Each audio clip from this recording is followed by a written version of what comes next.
नमस्कार, मैं एक और आप देख रहे हैं हंगामा टाइम्स न्यूज। आइए नजर डालते हैं राजधानी की बड़ी खबरों पे। हमारे संवाददाता की एक विशेष रिपोर्ट। नमस्कार, मैं अर्चना आपका स्वागत करती हूँ हंगामा टाइम्स में। आज मैं आपको लेकर के आई कुर्सी रोड पे, जहां अखिल भारत हिंदू महासभा प्रदेश कार्य समिति की एक बैठक कर रहा। 2022 के चुनाव को लेकर के उनकी कुछ तैयारी है कि वो किस तरीके से पूरे प्रदेश में अपना परचम लहराएंगे और किन मुद्दों को लेकर के वो जनता के सामने आएंगे। आइए चलते हैं और उनसे बातों का सिलसिला शुरू करते हैं।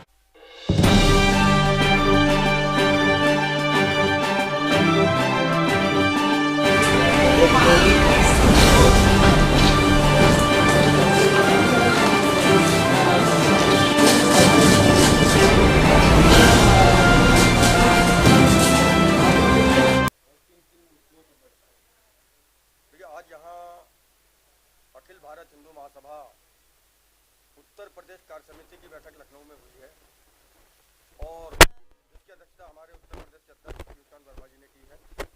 और आयोजन जो है प्रभारी उत्तर प्रदेश के त्रिवेदी जी ने। आज की बैठक में सबसे महत्वपूर्ण निर्णय ये रहा कि सभी पदाधिकारियों ने मिलकर के प्रदेश अध्यक्ष पीयूष वर्मा जी और प्रदेश प्रभारी ऋषि त्रिवेदी जी के नेतृत्व में संपूर्ण उत्तर प्रदेश में हिंदू महासभा के संगठनात्मक ढांचे को मजबूत बनाने और मजबूती के साथ साथ उत्तर प्रदेश विधानसभा चुनाव 2022 की तैयारियों को आगे बढ़ाने का एक संकल्प लिया है।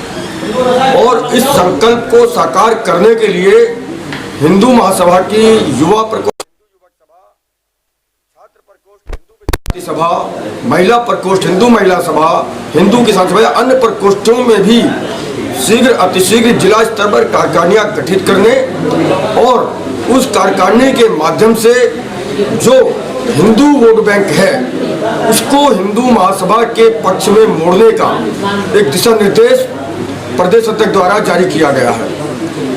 इसके अलावा जैसे कि उत्तर प्रदेश एक विशाल भूभाग का प्रदेश है, तो इसके लिए हिंदू महासभा सन 2012 से पूर्वी उत्तर प्रदेश को अवध प्रदेश को अलग के नाम से अलग प्रदेश बनाने की मांग करती रही है और इसके लिए समय समय पर आंदोलन भी करती रही है।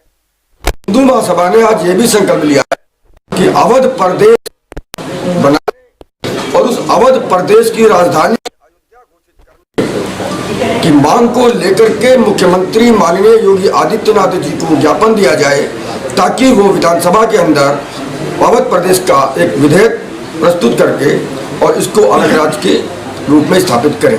जैसा कि किसानों पे हलचल मच रही है प्रदेश में, देश में, उस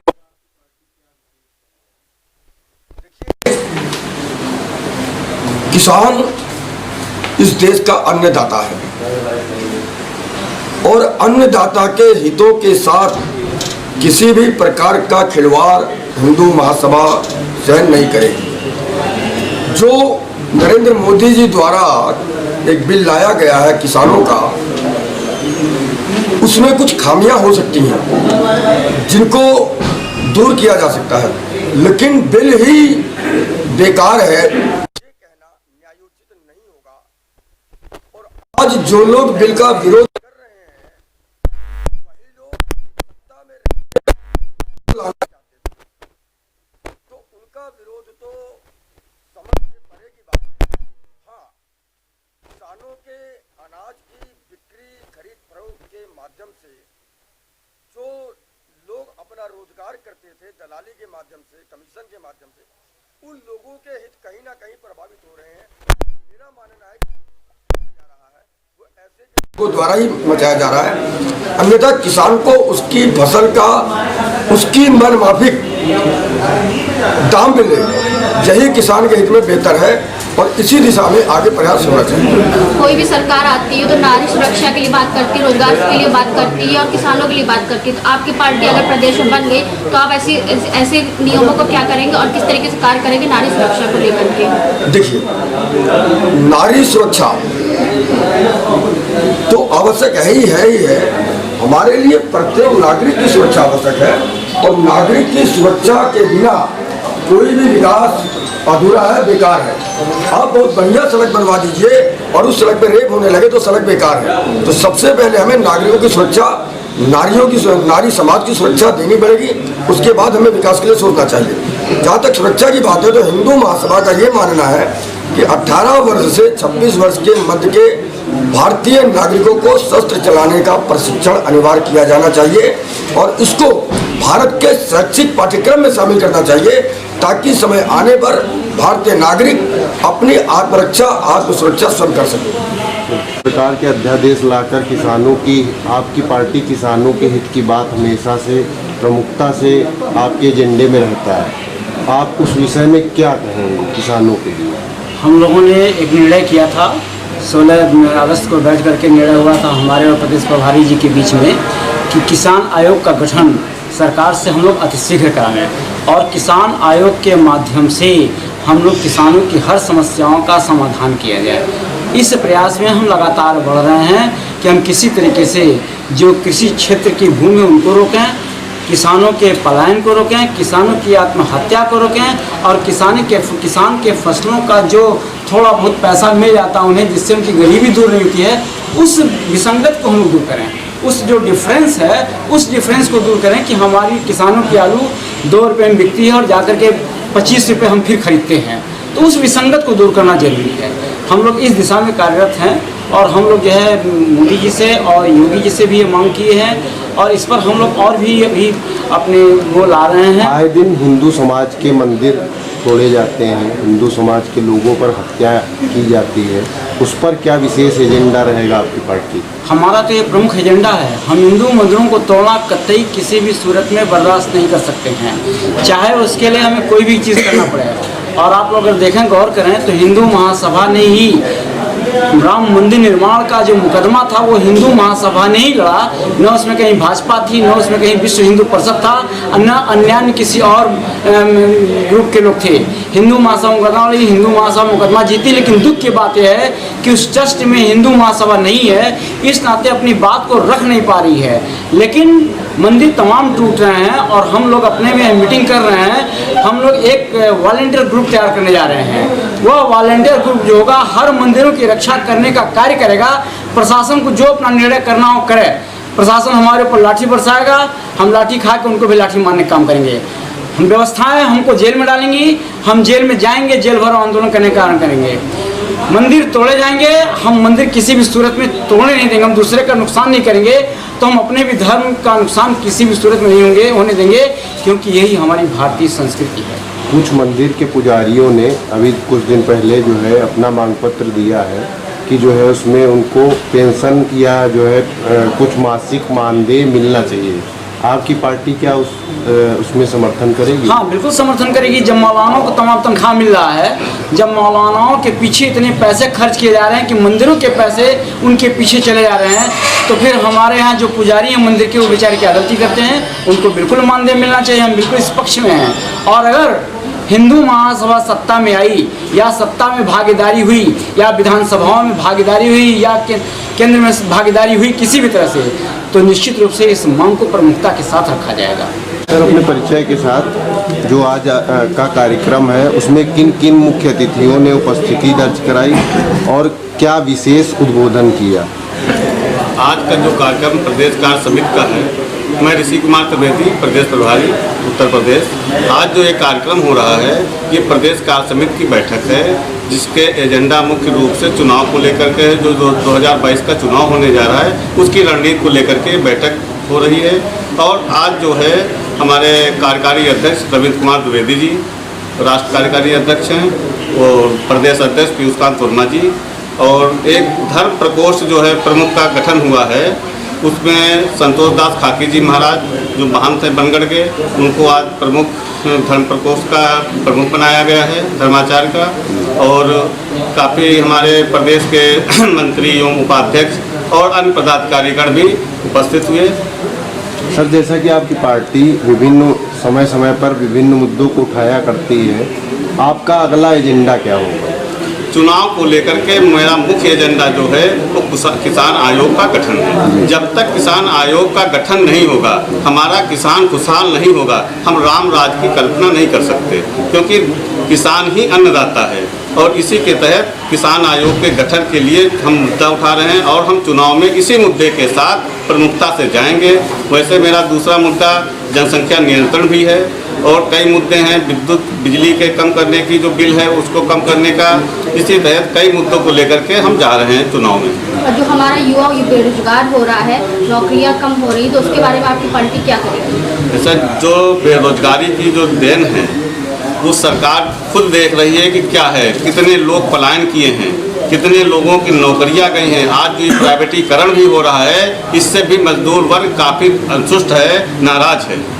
इसके लिए हम जैसे ही सत्ता में आते हैं हमारी भागीदारी होती है, इस चीज़ पे बिल ला करके उनको पूर्व की भांति हम उसी जगह स्थापित करने का काम करेंगे। जैसा कि सरकारी नौकरी करते हैं उनका पेंशन बंद हो रही है, तो उसके बारे में क्या? पेंशन बहाली की जो बात है बहुत समय से, क्योंकि मैं कर्मचारी यूनियन का अध्यक्ष भी रहा हूँ, इसलिए जो कर्मचारियों की बात है वो पुरानी पेंशन बहाली की वो कार्रवाई हम लोगों की चल रही है, वो कोर्ट में भी है। जैसे जो निर्णय आएगा, क्योंकि हमारी लोगों की मांग है कि जो पुरानी पेंशन थी उसको बहाल किया जाए।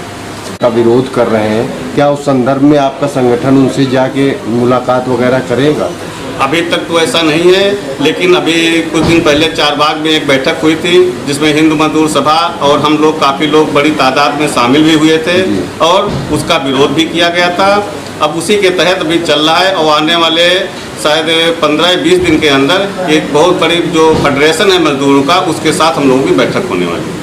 बताइए, जिस तरीके से धर्म परिवर्तन की बातचीत चल रही है, ये मुद्दा चल रहा है, उसमें आपका संगठन किस तरीके से प्रभावी ढंग से कार्य करता है या नहीं करता है? मैं समाज सेवी अर्चना तिवारी, महिला प्रदेश अध्यक्ष, हिंदू महासभा। देखिए, हमारा कर्तव्य बनता है कि अगर हम हिंदू धर्म में जन्म लिए हैं तो हम हिंदू एकता को मजबूत बनाएं और हिंदू संगठन को मजबूत बनाएं। तो हमारा कर्तव्य, हमारा कार्य है, हिंदू महासभा का कार्य है कि हम लोग हिंदू एकता को मजबूत बनाएंगे और जो भटक गए हैं हिंदू धर्म, जो हिंदू सनातन धर्म भटक गए हैं, उनको हम लाने का कार्य करेंगे। जिस तरीके कोई पार्टी आती संगठन आता है, हर तरीके से सशक्तिकरण का, महिला सशक्तिकरण का, रोजगार का वादा करता है, तो आपका संगठन या आपकी पार्टी किस तरीके से इस क्षेत्र में कार्य करेगी? बहुत मजबूती के साथ कार्य करेगी, क्योंकि किसी की भी सरकार आती है तो वो महिला ये पहले तो कहती है कि महिलाओं के साथ हम लोग खड़े हैं, महिलाओं के साथ अत्याचार नहीं होने देंगे, लेकिन कोई इस पर खड़ा नहीं उतरता है।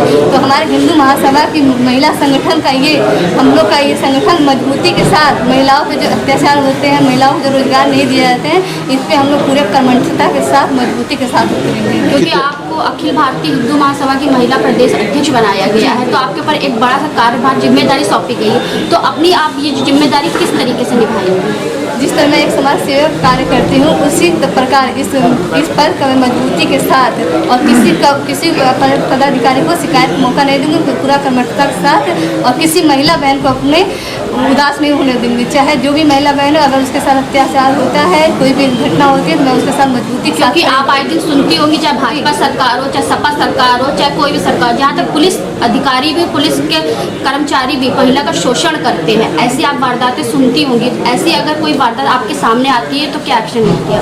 हम ये एक्शन लेंगे कि हम उस महिला, जिस महिला के साथ अत्याचार हुआ, महिला के साथ मजबूती के साथ खड़े रहेंगे और उसको न्याय दिलाने का काम करेंगे। एक महिला के नाते आप महिला का साथ देंगी या पार्टी का? महिला का साथ देंगे। कितने प्रतिशत भागीदारी आपकी पार्टी में महिलाओं को दी गई? लगभग 50 है। 50%। कितने लगभग विशेष पदों पर महिलाओं को नियुक्त किया गया है? अभी तो नियुक्ति काम चल रही है। जी, किन किन पदाधिकारियों को अभी नियुक्त किया जा चुका है? अभी प्रदेश अध्यक्ष हो गई हैं, उपाध्यक्ष हो गई हैं प्रदेश में, और ये प्रदेश प्रवक्ता भी हो गई हैं हमारे ख्याल से। अभी नियुक्तियाँ चल रही हैं। उत्तर प्रदेश में 75 जिले हैं, 75 जिलों में कितने जिलों में महिलाओं की नियुक्ति हो चुकी है? लगभग हो ही चुकी है, कुछ ही बाकी है। कुछ ही बाकी है। क्या संगठन विस्तार का भी सदस्यता से संबंधित कार्यक्रम आपका चला था? लगभग कितने संगठनों की महिलाओं को आपने जोड़ा है अभी तक? अभी तो फिलहाल हमने जोड़ा है, लेकिन सूची नहीं तैयार की, सूची तैयार होगी तो फिर हम बताएंगे। कितना मैं राजकुमार सिंह, प्रदेश संगठन मंत्री। अभी तक मैं 8 जिला का जिला अध्यक्ष बना चुका हूं अपने अध्यक्ष जी के अनुमति पे, और मेरा मकसद ये है कि प्रदेश के जितने भी खाली ज़िले हैं, जितनी नियुक्तियां नहीं हुई हैं, एक महीने के अंदर अंदर सारी पूर्तियाँ मैं करके दिखाऊंगा। जैसा कि सदस्यता का भी अभियान चला था, जी। ऑनलाइन सदस्यता का, जी। क्या उसका विशेष प्रभाव पड़ा कुछ? सदस्यता का बहुत ज़्यादा प्रभाव पड़ा है और काफ़ी लोग इसमें जुड़ रहे हैं और काफ़ी लोग ऐसे हैं जो कि हम लोगों को रिंग करके आ रहे हैं कि सक्रिय सदस्य बनने के लिए वो सक्रिय होना चाहते हैं और इस हिंदुत्व में जुड़ के और अपना कार्य करना चाहते हैं। जैसा कि आपकी अखिल भारत हिंदू महासभा बहुत पुरानी है, सबकी जननी है, तो उस विषय में क्या कहेंगे? देखिए सर, मैं अभी अखिल भारत हिंदू महासभा में नया हूं और मैं एक ही चीज़ बोलना चाहता हूं कि अखिल भारत हिंदू महासभा जो है बहुत पुरानी पार्टी है और बहुत ही उच्च दर्जे के लोग इसमें रहे हैं। मदन मोहन मालवीय जी, वीर सावरकर जी, ये लोगों की मतलब हर आदमी हर तरीके से लोग जानते हैं, इनकी हर चीज़ को जानते हैं। हमें इनके बारे में बताने की ज़रूरत नहीं है। लेकिन अभी अखिल भारत हिंदू महासभा की जो छवि थोड़े दिनों से खराब हुई है, उस छवि को बरकरार हम फिर से लाएंगे।